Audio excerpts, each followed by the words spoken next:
90 రోజుల కోర్సు పూర్తి చేస్తే చాలు 100% ప్లేస్మెంట్ సపోర్ట్ తో సాఫ్ట్వేర్ జాబ్ మీ సొంతం. వెంటనే కోడ్ జ్ఞాన్ డెస్టినేషన్ ని సంప్రదించండి. వెల్కమ్ టు సుమంటి వినయ్, మీ సుమంటి వినాయక్.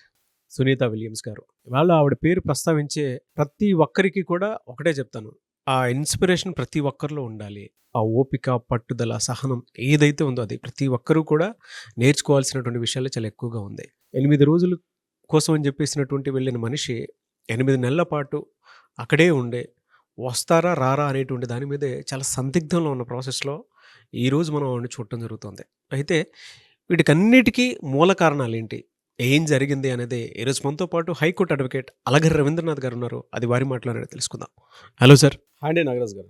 సునీత విలియమ్స్ గారి స్ఫూర్తి ఈరోజు చాలామందికి ఈవెన్ సైకలాజికల్గా ఫేస్ చేస్తున్నటువంటి వాళ్ళైనా సరే, లేదంటే ఫిజికల్గా ఏదైనా డిజార్డర్ తోటో డిసీజ్ తోటో బాధపడుతున్నటువంటి ప్రతి ఒక్కరికి కూడా ఆవిడ ఫేస్ చేసినటువంటి ఈ 8-9 నెలల ప్రాసెస్ ఏదైతే ఉందో, అంటే ఆల్మోస్ట్ 9 months ప్రాసెస్ అనుకుందాం, ఈ ప్రాసెస్ పూర్తిదాయకం చెప్పడంలో ఏమాత్రం సందేహం లేదు.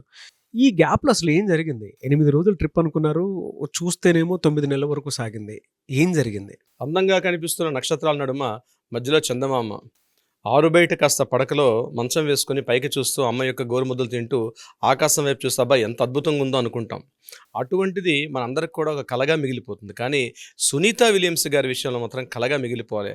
అది ఒక అసాధ్యాన్ని సుసాధ్యం చేసినటువంటి ఒక వీర వనిత అని చెప్పుకోవచ్చు ఆమె. ముఖ్యంగా అలాంటి వ్యక్తి సమకాలికులుగా మనం ఉండడం నాగరాజు గారు, అంటే సునీత విలియమ్స్ లాంటి ఒక గొప్ప వ్యక్తితోటి మనం సమకాలికులుగా ఉన్నాం అని చెప్పుకోవడమే మహదానందంగా ఉంటుంది. ఎందుకంటే ఓపిక, పట్టుదల, సహనం ఏవైతే మనం రకరకాల వర్డ్స్ వాడతాం పర్సనాలిటీ డెవలప్మెంట్లో మాట్లాడుకున్నప్పుడు, కానీ మోటివేషన్స్లో మాట్లాడుకునేటప్పుడు ఈ రకరకాల వర్డ్స్ని మాట్లాడతాం. వీటన్నిటికీ పుస్తకాలు చదువుతాం, ఎవరెవరికో ఉదాహరణ చెప్తాం. కానీ సునీత విలియమ్స్ గారికి మించినటువంటి బహుశా ఉదాహరణ ఇంకొకటి ఉండే అవకాశమే లేదు. No doubt at all. Just ఒక 3 రోజులు 4 రోజుల పాటు ఇంటికి దూరంగా ఉండాలి, అమ్మానాలను విడిచిపెట్టి కాస్త దూరంగా ఉండాలి. ఏదో చదువుకి హైదరాబాద్ రావడమో, ఢిల్లీకి వెళ్ళడమో, చండీగఢ్ వెళ్ళడమో, ఏదో పని మీద ఎడ్యుకేషన్ పని మీద వెళ్తే అమ్మానాలను విడిచిపెట్టి వెళ్ళడానికి పక్కన మొబైల్ లేకపోతేనే మనం విలవెల్లాడిపోయినటువంటి ఈనాటి సమకాలీన స్టూడెంట్స్ విషయం నేను చెప్తున్నాను.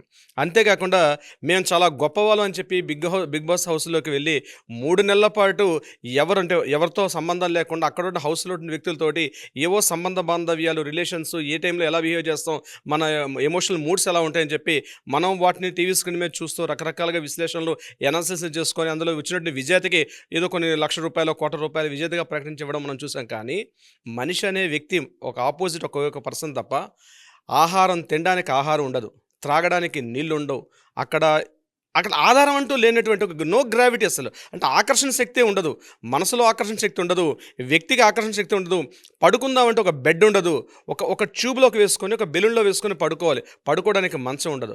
పోనీ ఆహారం తిందామంటే ఆహారం తినడానికి అక్కడక్కడ మనకు కావాల్సినటువంటి రకరకాల పదార్థాలు ఉండే అవకాశం లేదు. స్వీట్లు, రకరకాల దాన్ని ఏమంటారంటే మంచి మంచి స్వీట్స్ ఐటమ్స్, మంచి మంచి హాట్ ఫ్రైడ్ రైస్లు, లేకపోతే నూడిల్స్ తినే అవకాశం కూడా లేదు.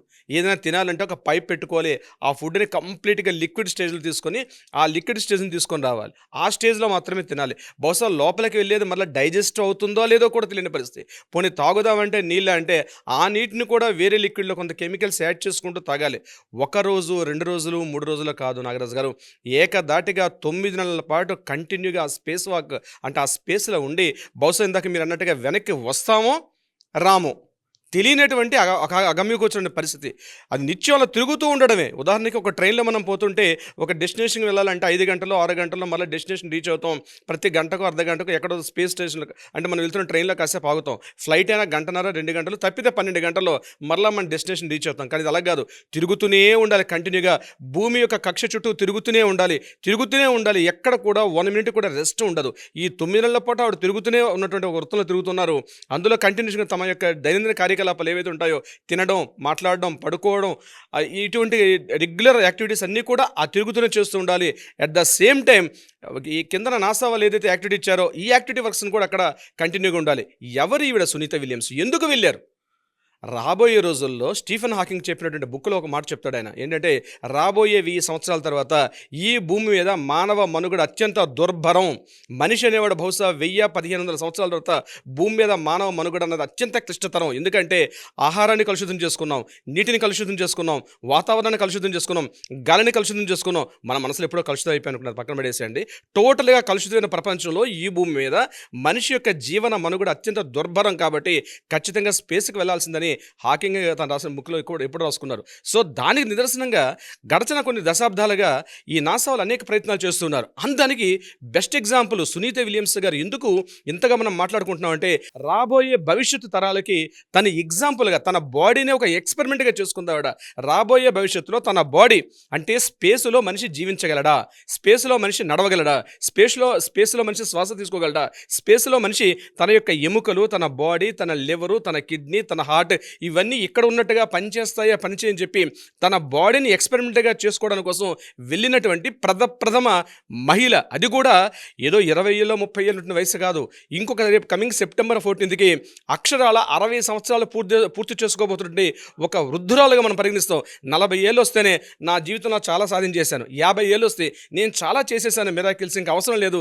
శ్రీశ్రీ గారు చెప్పినట్టు కొంతమంది యువకులు పుట్టుకతో వృద్ధులన్నట్టుగా అటువంటి యువకులకి ఈవిడ మార్గనిర్దేశకం చేస్తూ 60 ఏళ్ల వయసులో కూడా మీ 20 ఏళ్ల కుర్రవాళ్ళతో నేను పోటీ పడతాను అని చెప్పి అంతరిక్షంలో గ్రావిటీ లేని స్థితిలో తన జీవితాన్ని తన లైఫ్ని పరంగా పెట్టుకొని సక్సెస్ఫుల్గా విజయవంతంగా పూర్తి చేసుకొని భూమి మీదకి ఈరోజు అంటే నిన్న అర్ధరాత్రి సోమవారం తెల్లవారుజామున మంగళవారం అంటే నిన్న 3:20 నాగరాజు గారు 1 గంట నుంచి మేమందరం కూడా ఊపిరి బిగపడుతూ ఒక ఇండియా పాకిస్తాన్ మ్యాచ్ కాదు అది, లేకపోతే ఇంకొకటి ఇన్సిడెంట్ కాదు, కానీ అంతకు మించిన క్యూరియాసిటీతో ఉదయం 3:20 ప్రతి సెకండ్ ఏమవుతుందో తెలియని ఆ ఉత్కంఠ టీవీ చూస్తుంటే కాసేపు అలాగా మనకు ఊపిరి కూడా ఆడలేదు పరిస్థితి. 3:20 ఆ మొత్తం యొక్క ఏదైతే క్యాప్సులు భూమి మీద ఇలాగా ఫ్లోరిడా తీరంలో వాలిందో మరలా ఒక 40 నిమిషాల పాటు ఏం జరుగుతుందో తెలియదు.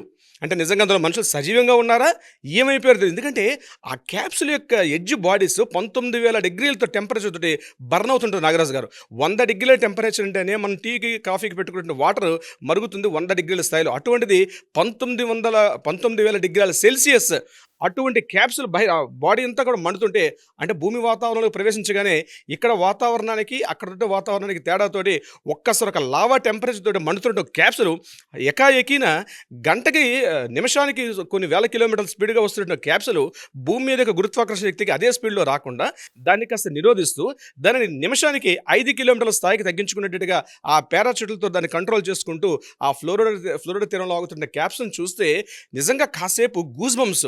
అంటే ఇది సంఘటన కాదు, ఏదో ఈరోజు సంఘటన జరిగింది సునీత విలియమ్స్ గారు వచ్చాడు కాదు, రాబోయే మన ముందు తరాలకి ఇది ఒక బెస్ట్ ఎగ్జాంపుల్. మనిషి కూడా అంతరిక్షంలో వెళ్ళి జీవించగలుగుతాడు అని చెప్పడానికి ఒక ఉదాహరణగా సునీత విలియమ్స్ తన జీవితాన్ని పరంగా పెట్టి తన లైఫ్ని పరంగా పెట్టి అక్కడ సక్సెస్ఫుల్గా నిన్న నైట్ మనం చూస్తుంటే ఆవిడ క్యాప్సుల్ నుంచి బయటికి చిరునవ్వు చిందిస్తూ బయటకు వస్తే ఆవిడ షేక్ హ్యాండ్తో థమ్స్ అప్ని పెట్టుకుంటూ ఆవిడ బయటకు వస్తుంటే చూస్తుంటే ఆనందం అసలు మాటల్లో చెప్పలేను నాగరాజు గారు. అంటే మనిషి ఒక పాట ఉంటుంది, మానవుడు మహనీయుడు అన్నట్టుగా ఎక్కడికి రాబోయే మన 1000 సంవత్సరాల తర్వాత బహుశా 15 సంవత్సరాల తర్వాత 2000 సంవత్సరాల తర్వాత ఖచ్చితంగా స్పేస్ మీదకి వెళ్ళాల్సిన అవసరం వస్తుంది. మూన్ మీదకి వెళ్తాడా, మార్స్ మీదకి వెళ్తాడా, ఇతరత్ర ఏ గ్రహాల మీదకి వెళ్ళి మనిషి జీవించగలనటువంటి స్థితిని ఈరోజు మన సైంటిస్టులు అద్భుతంగా చూపిస్తుంటే ఇప్పటివరకు శాటిలైట్స్ వెళ్ళే, డాగ్స్ వెళ్ళే, రకరకాలుగా వెళ్ళే కానీ సునీత విలియమ్స్ గారు తన లైఫ్ని అక్కడ పనంగా పెట్టి వెళ్ళి రావడం. అందున ఇంకొక విశేషం మీకు నేను చెప్పుకోవాలి. సునీత విలియమ్స్ గారు కొద్దిగా బయోగ్రఫీ లోపలికి వెళ్తే స్వతసిద్ధంగా ఒక భారతీయ వనిత ఆవిడ. గుజరాత్లోనే మెహన్సన్ డిస్ట్రిక్ట్లో జాల్సన్ అనేటువంటి ఒక ఊరి ప్రాంతంలో చిన్న గ్రామంలో పుట్టినటువంటి ఆవిడ పాండ్య కుటుంబీకులు వాళ్ళందరూ కూడా వీళ్ళ ఫాదర్స్ ఎప్పుడూ మైగ్రేట్ అయిపోయారు అమెరికాకి మైగ్రేట్ అయిన తర్వాత ఆవిడ అక్కడ హై స్కూల్ ఎడ్యుకేషన్తో పూర్తి చేసుకుని అక్కడ అమెరికన్ నేవీ ఆఫీసర్గా జాయిన్ అయ్యారు. జాయిన్ అయిన తర్వాత ఆవిడ మెల్లగా ఈ యొక్క స్పేస్ నాసా సంబంధించిన యాక్టివిటీస్లో వాళ్ళ ప్రవేశ పరీక్షలు, ఎంట్రన్స్ ఎగ్జామ్స్ అవన్నీ కూడా సక్సెస్ఫుల్గా కంప్లీట్ చేసుకుని అందులో ఆవిడ జాబ్ తీసుకున్నారు. 2002లో ఫస్ట్ టైం ఆవిడ స్పేస్ షటిల్లోకి వెళ్ళారు. 6 months గడిపారు. సెకండ్ టైం స్పేస్లో 237 days గడిపారు.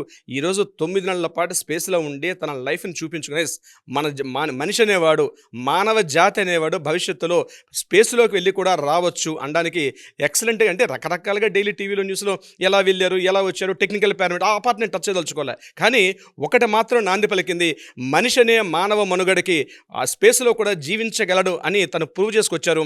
ఆవిడ రేపు మీడియాకి వచ్చిన తర్వాత ఆవిడ ఏమేం చేశారు, ఎక్స్పెరిమెంట్స్ ఏం చేశారు, 9 నెలల్లో ఏం జరిగిందని ఆవిడ ఖచ్చితంగా రివీల్ రివీల్ చేస్తారు. కానీ ఆవిడ వెళ్ళే ముందు తనతో పాటు 3 వస్తువులు తీసుకెళ్లారు నాగరాజు గారు.